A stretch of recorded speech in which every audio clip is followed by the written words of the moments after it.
Greetings, this is Dago Knight. I think I'm doing a podcast today. It's been a while since I've done that one. I've been doing a lot of work for YouTube and other social platforms because the big boxing match last Saturday night. And if you all know that I made a post, almost like a rant about I removed some content from another sports event.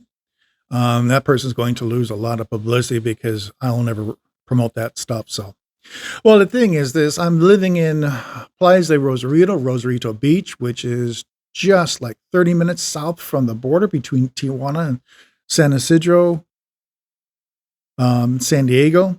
I've been here for over 10 years, and there's people who live here. There's about 120,000 people who live here, and about 15,000 Americans officially who live here. Majority of the people who live here, the Americans, are retired. I'm not, because I took care of my parents. But the key thing is, living here is different. For one thing is a lot of people are retired. And why do they come over here? Well, I would say there's two aspects for that one. A lot of people who retired and they live here, they're from California. So they know the weather, the climate.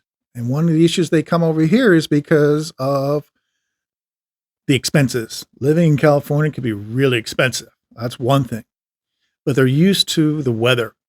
But the thing is, coming from Chicago, Midland, Indiana, or the East Coast, it's very different. Now, I'm originally from Chicago. My parents were from Chicago. And we dealt with the snow, we dealt with the wind, we dealt with the thunderstorms. And my parents did the research, and they came down here in, I think, 2005 to do the research and see how Rosarito. They saw a documentary on TV, and they came down and checked it out. The climate here is very mild, fantastic. Today it's sunny, very little clouds, and the breeze is really nice, so it's comfortable. So you don't feel really, really hot, sweaty. And we got lucky today because today we have a lot more sun. And this year we've had a lot of clouds and fog. I've never seen that amount of fogs before. But the thing is this, it's much mild compared from Chicago and from the East Coast. So that's one thing something unique about people who want to live here. So for people who want to live here full time, permanently, especially from the Mid Coast or the East Coast, Midwest, is you need to do your research. Do your research by going through Google, Facebook, Google search, and you're able to get more information. Yeah, you're going to have your horror stories, which is normal. But the thing is this, you can ask me on Facebook, you can ask people questions like, hey, what do you need to do over here? Stuff like this. Because when you're going to come over here, you're going to be here for good. My parents, they brought some furniture, some clothes, and some stuff. Some stuff they couldn't bring over. But like some of their furniture, but some of the deer furniture they've used it they had it like 40, 50 years. So they brought that over. So do your research. And then I suggest stay here for 1 month or 2 months, get your information, see how it is. And then coming here full time permanently, that means you're going to change your lifestyle. For one thing is the weather here is much more mild than you ever thought from Chicago or Indiana. We don't have much humidity, some, but not that much. And it's summer is mild right now. Usually in August, September, it gets really, really hot, but it's comfortable. And in the winter, we don't get snow. But we get some rain, not much. We get some cold, but most of the time at night, in the 40s. That's it. So, I mean, most of the time we need a jacket, like a leather jacket or a nice jacket that's in the winter. But it's very mild, very comfortable. So do your research. And this will be one podcast. And if someone asks any more questions about this, I suggest do your research. But the thing is, there's a lot more things to do. Now, for one thing, another aspect is there's two types of people who live here. Majority of the Americans who live here, around 15,000 of them who live here, are retired. The other ones are working.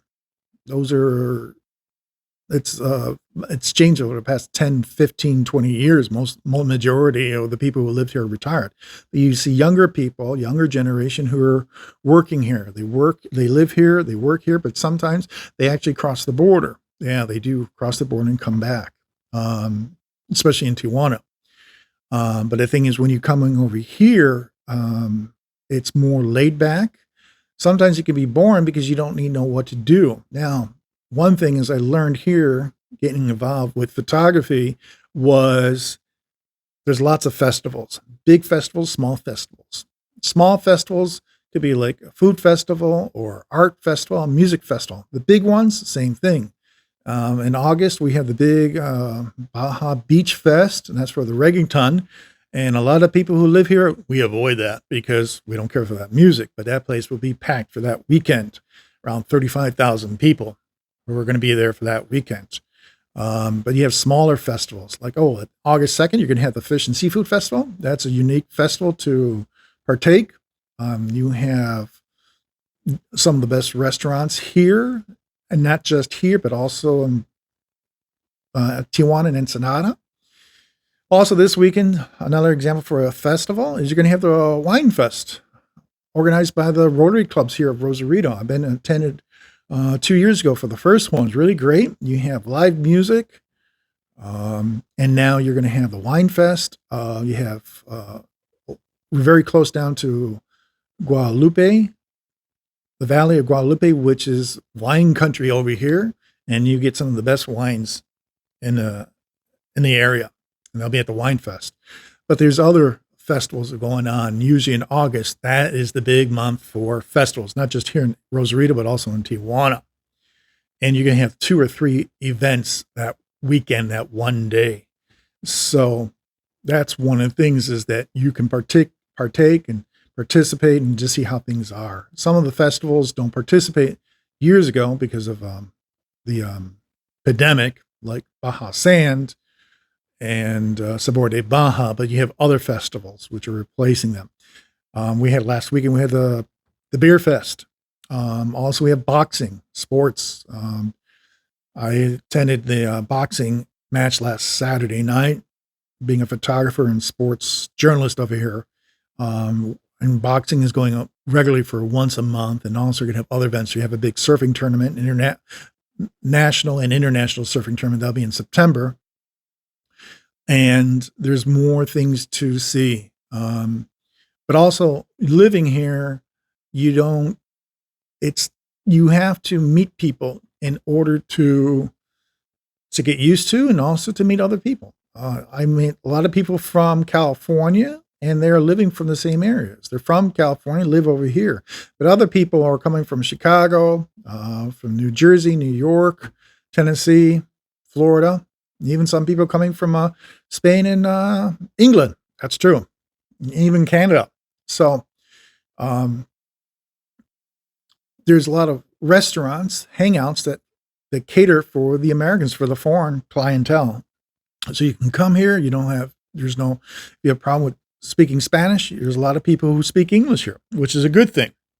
Bad thing is, that means they speak a lot of English, and you have a really opportunity to learn Spanish, to practice Spanish. So, but that's another thing.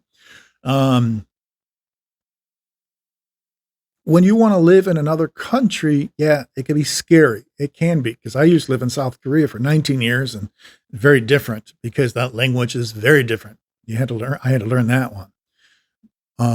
But the thing is, over here, you could do your research and talk to other people, contact other people. And there's more things to do, more things now than before. And then you have more activities. So for today, I finished setting my stuff for Instagram for the boxing match.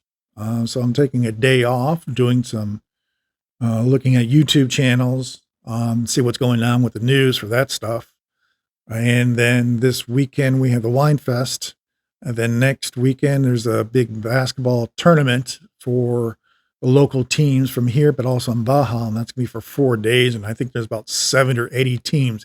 70 or 80 teams. These are from kids up to adults, and some of them up to Senior citizens. Yeah, some senior citizens are going to be in that team, in that tournament because I was the photographer for that one last year.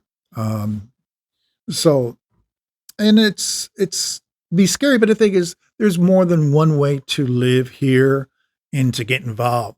You go to those restaurants that cater to the foreigners. Yeah, you'll see the same people. Sometimes it's a good thing because hey, you're able to know each other and talk. But sometimes you just want to do something different. That's why I hang out with the festivals, but also specifically with the sports. Um, so anyway, um, hope you're having a great day. And the thing is this, if you want questions about living over here, send it to me and I'll talk to you later. This is Dago Knight signing off.